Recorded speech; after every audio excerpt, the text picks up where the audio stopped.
Assalamualaikum warahmatullahi wabarakatuh. Yang terhormat Ibu Larasati Widyaningtyas MPD selaku dosen pengampu mata kuliah Bisnis Internasional. Di sini kami kelompok 4 akan mempresentasikan video yang beranggotakan 7 orang. Yang pertama Maila Wulandari, yang kedua Vindi Arti Andini, yang ketiga Hidayatul Nur Lailiyah, yang keempat Muhammad Fahri Bahtiar, yang kelima Yusa Ahmad Firdaus, yang keenam Vika Nur Khotib, dan yang ketujuh Fitu Nur Arifin. Sekian dan mohon disimak videonya ya. Pembahasan pertama yaitu tentang lingkungan hukum. Hukum negara asal maupun hukum negara tujuan sangat mempengaruhi perusahaan-perusahaan internasional dalam menjalankan bisnisnya. Undang-undang menentukan pasar yang boleh dilayani perusahaan-perusahaan, harga yang boleh dikenakan untuk barang-barang mereka, dan biaya masukan yang diperlukan seperti tenaga kerja, bahan baku, dan teknologi. Undang-undang tersebut juga mungkin akan mempengaruhi lokasi aktivitas ekonominya. Kekuatan hukum yang dihadapi bisnis internasional sangat rumit, karena bisnis dipengaruhi oleh berbagai undang-undang dan peraturan yang dibuat oleh negara bagian atau daerah, negara maupun organisasi internasional. Pemerintah stabil dan adanya sistem pengendalian yang baik diperlukan untuk menjamin lingkungan yang kondusif bagi para pelaku bisnis. Selanjutnya yaitu hukum langsung mempengaruhi transaksi bisnis. Suatu negara mungkin akan berupaya mengajak negara kedua untuk mengubah kebijakan larangan perdagangan dengan negara tersebut. Sanksi dapat mengambil berbagai bentuk seperti larangan akses ke barang-barang berteknologi tinggi. Undang-undang nasional lainnya secara eksplisit dirancang untuk mengatur bisnis internasional. Hukum ini seringkali dalam kebijakan termotivasi dan dirancang untuk mendukung kebijakan luar negeri atau pemberhentian militer negara itu. Suatu negara dapat mencoba mengundang negara kedua untuk memodifikasi kebijakan yang tidak diinginkan melalui penerapan sanksi, seperti sanksi larangan komersial. Sanksi dapat mengambil bentuk yang berbeda seperti larangan akses ke barang teknologi tinggi, penarikan tarif khusus, produk untuk penolakan pinjaman yang cacat dan baru. Namun, sanksi lengkap perdagangan dengan beberapa negara dapat diterapkan oleh negara-negara yang bertindak secara bersamaan atau sendirian. Bentuk sanksi yang sangat penting adalah kontrol ekspor untuk barang teknologi tinggi. Banyak negara maju secara teknologi yang mengendalikan ekspor yang sering dikenal sebagai produk fungsi ganda atau dual use yang dapat digunakan untuk keperluan sipil dan militer. Hukum bagi perusahaan-perusahaan asing. Dalam kesempatan lain, negara-negara mungkin akan mensahkan undang-undang yang secara eksplisit ditujukan bagi perusahaan-perusahaan milik asing. Persoalan-persoalan kepemilikan menjadi satu bidang perhatian khusus.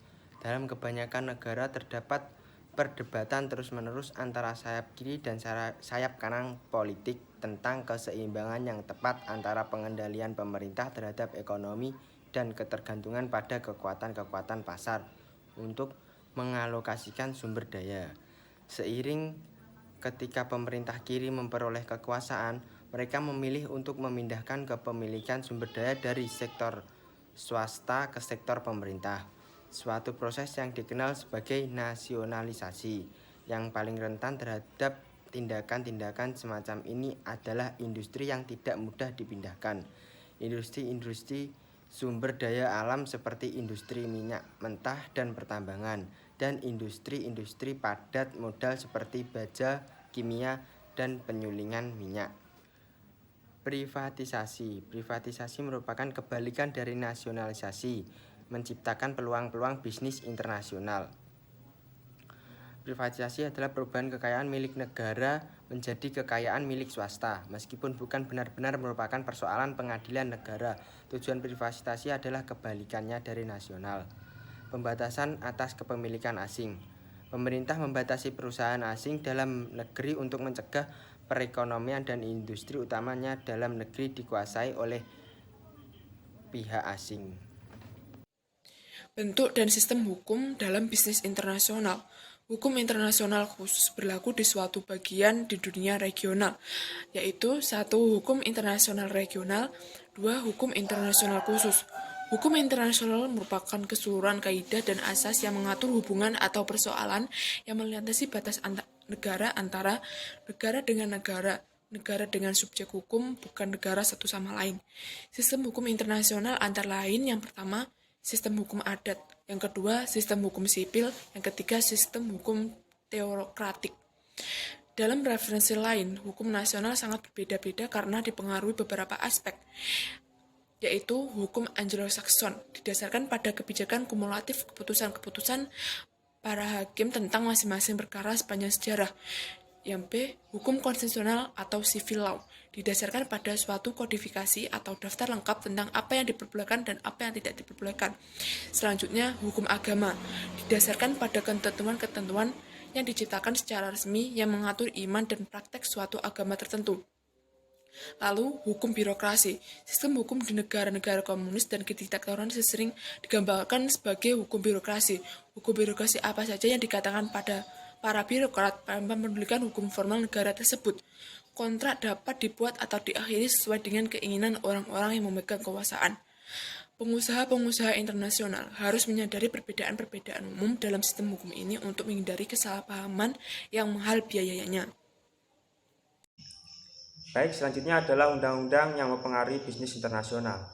Undang-Undang Republik Indonesia Nomor 7 Tahun 2014 tentang perdagangan adalah pengaman pembangunan nasional di bidang ekonomi yang disusun dan dilaksanakan untuk memajukan kesejahteraan umum melalui pelaksanaan demokrasi ekonomi dengan melalui prinsip kebersamaan, efisiensi, berkeadilan, berkelanjutan, berwawasan lingkungan, kemandirian, serta dengan menjaga keseimbangan, kemajuan, dan kesatuan ekonomi nasional sebagaimana yang diamanatkan oleh Undang-Undang Dasar Negara Republik Indonesia tahun 1945.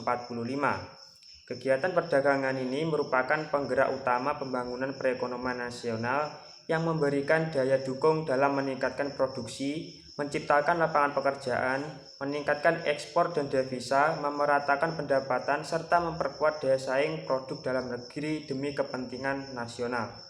Undang-undang negara di mana kegiatan internasional ini dilakukan, ini memainkan peran yang cukup penting dalam menciptakan peluang yang tersedia bagi masyarakat. Beberapa undang-undang ini memang dirancang terutama untuk menyesuaikan lingkungan ekonomi nasional.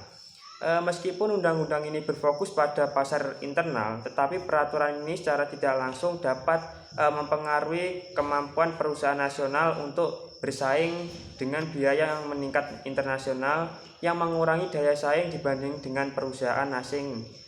Ini misalnya seperti halnya biaya kerja pada pabrik di Jerman, Prancis, dan Belgia ini adalah yang tertinggi di dunia setelah paket penugasan yang diperlukan oleh pemerintah. Lingkungan politik. Bagian penting setiap keputusan bisnis adalah menilai lingkungan politik, di mana suatu perusahaan menjalankan usaha. Peraturan perundang-undangan yang disahkan di setiap tingkat pemerintah dapat mempengaruhi kelangsungan hidup pengoperasian suatu perusahaan di negara tujuan tersebut. Undang-undang upah minimum mempengaruhi biaya yang harus dibayar suatu untuk tenaga kerja. Peraturan penentu wilayah mempengaruhi cara perusahaan tersebut dapat menggunakan harta miliknya, dan Undang-Undang Perlindungan Lingkungan mempengaruhi teknologi produksi yang dapat digunakan perusahaan tersebut, dan juga biaya pembuangan bahan limbahnya.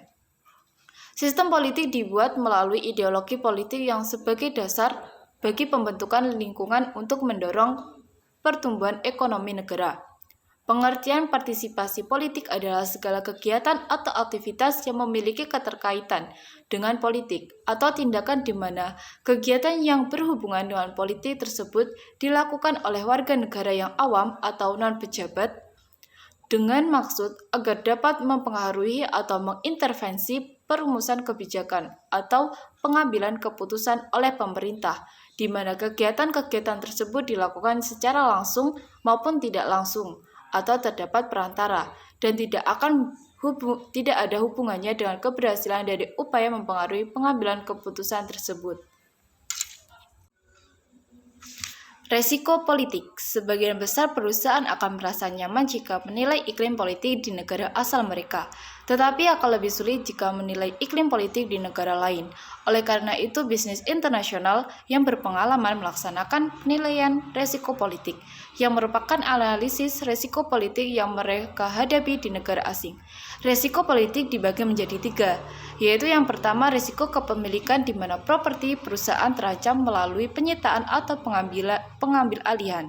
Yang kedua resiko operasional di mana berlangsungnya operasi perusahaan atau keselamatan karyawan terancam melalui hukum standar lingkungan, kode pajak, terorisme, dan sebagainya. Yang ketiga resiko transfer, di mana pemerintah campur tangan dengan kemampuan sebuah perusahaan untuk mengalihkan dana ke dalam dan ke luar negeri.